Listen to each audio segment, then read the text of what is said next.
नमस्कार। स्वागत है आपका न्यूज़ लॉन्चर पर। मैं हूं अशोक वानखड़े। लेकर आया हूं आपका अपना कार्यक्रम द एक्स-रे। एक विश्लेषण मैं पढ़ रहा था कहीं, और विश्लेषण में एक सवाल या एक आशा का दीप जला हुआ दिखा मुझे कांग्रेस के लिए कि 4 साल से 3 के फेरे में फंसी कांग्रेस क्या 2024 के जाते-जाते इस 3 के फेरे से बाहर निकलेगी? और यदि ये 3 के फेरे से बाहर निकल गई, जो 2020 से अटकी हुई है, तो 2025 क्या कांग्रेस के लिए और अच्छे दिन लाएगी? और अच्छे दिन का वादा करने वाले लोग क्या घर चले जाएँगे? जब मैंने इस खबर को एक्स-रे से देखा, तो मुझे बहुत सारी चीज़ें देखने को मिली। असल 2020 से कांग्रेस में 3 के फेरे में क्यों फँस गई है? क्योंकि 2020 से कांग्रेस के पास कभी 4 मुख्यमंत्री नहीं रह पाए। हमेशा ज़्यादा से ज़्यादा 3 मुख्यमंत्रियों के भरोसे कांग्रेस रही। 2023 में कुछ दिनों के लिए ज़रूर 4 राज्यों में कांग्रेस की सरकारें थीं। छत्तीसगढ़ में भी थी, मध्य प्रदेश में भी थी, राजस्थान में भी थी। ये 3 राज्य थे, और एक पहले से तो उनके पास था। लेकिन यहाँ पर फिर मध्य प्रदेश से बगावत हुई और वापस 3 पे आ गए। राजस्थान में सचिन पायलट ने पूरा जोर लगाया, लेकिन सामने अशोक गहलोत थे, तो वो टिक गए और फिर ये 3 के आंकड़े पे रुकी रही। 2020 तक मध्य प्रदेश, पंजाब, राजस्थान, छत्तीसगढ़ की कांग्रेस की सरकारें थी। फिर 21 में सरकार चली गई। फिर कांग्रेस के पास राजस्थान, छत्तीसगढ़ और पंजाब बची। 2022 में पंजाब भी चली गई आम आदमी पार्टी के साथ, और साल के अंत में हिमाचल प्रदेश में चुनाव जीत लिया, और फिर पार्टी 3 आंकड़ों में पहुंच गई। 2023 में कर्नाटक चुनाव जीतने के बाद कांग्रेस ने 3 के फेरे को खत्म करने का प्रयास शुरू किया, लेकिन आखिर में 4 राज्यों के जो विधानसभा चुनाव हुए, उस पे फिर ये 3 के फेरे से 4 के फेरे से हट के 3 के फेरे में आई। उसमें तेलंगाना छोड़ मध्य प्रदेश, राजस्थान, छत्तीसगढ़ में पार्टी हार गई। राजस्थान और छत्तीसगढ़ में उनकी सरकारें थी, वो दोनों सरकारें चली गई। वर्तमान में फिर उनके पास कर्नाटक, हिमाचल और तेलंगाना है। अब कल मतदान है हरियाणा में। जो रिपोर्ट्स है हरियाणा की, जो न्यूज़ लॉन्चर का अपना सर्वे है, एग्ज़िट पोल मतलब वो जो पोल्स का, वो लगातार इस बात को इंडिकेट करता है कि हरियाणा में इस बार कांग्रेस स्वीप कर लेगी। यदि हरियाणा से कांग्रेस जीतती है, तो फिर हम कहेंगे कि 3 के फेरे से कांग्रेस बाहर आई, क्योंकि हिमाचल में, तेलंगाना में, कर्नाटक में और फिर हरियाणा में कांग्रेस की अपने बलबूते पे सरकार होगी। मैं गठबंधन की सरकार नहीं कहता, लेकिन कांग्रेस में एक सेक्शन ये भी है कि वो कहता है कि हमने जब-जब 4 का आंकड़ा ले लिया, फिर हम फँस जाते हैं। क्योंकि ये जो 4 राज्य होंगे, इनमें से हिमाचल में 2027 में और कर्नाटक, तेलंगाना में 28 में चुनाव होने हैं। तो बहुत समय है, ऐसा नहीं कि कुछ दिनों के लिए है। लेकिन कर्नाटक में यदि सिद्धारामैया अरेस्ट हो जाते हैं और उनको मुख्यमंत्री पद छोड़ना होता है, फिर क्या मुख्यमंत्री के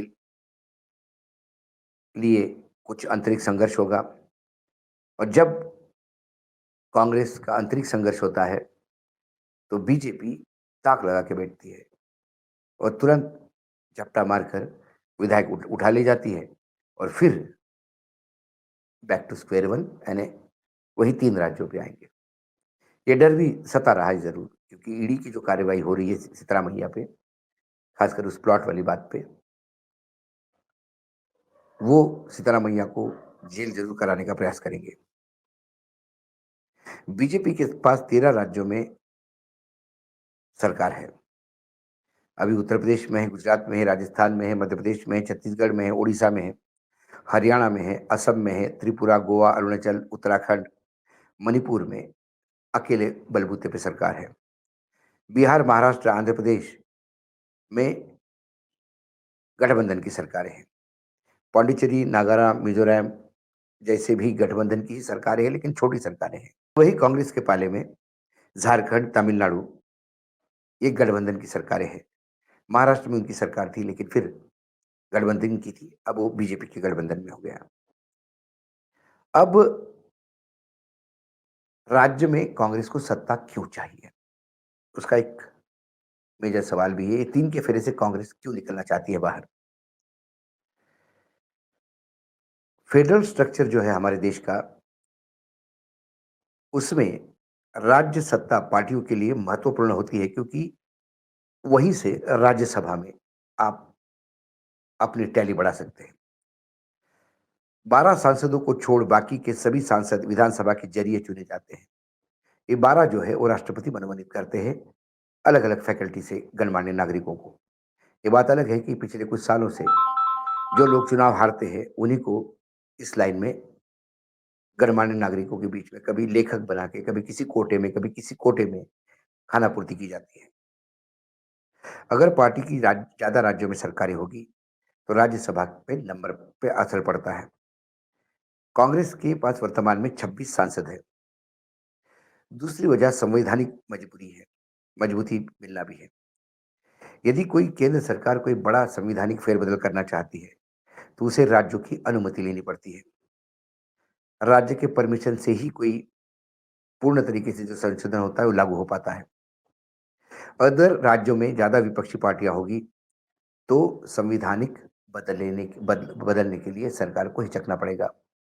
जैसा वन नेशन वन इलेक्शन की बात हम करें, तो कम से कम इसके लिए जो 7 से 8 बड़े संविधान में बदलाव करने होंगे, अमेंडमेंट करने होंगे, और 16 राज्यों से, कम से कम 16 राज्यों से वन नेशन वन इलेक्शन के लिए एंडोर्समेंट चाहिए होगा।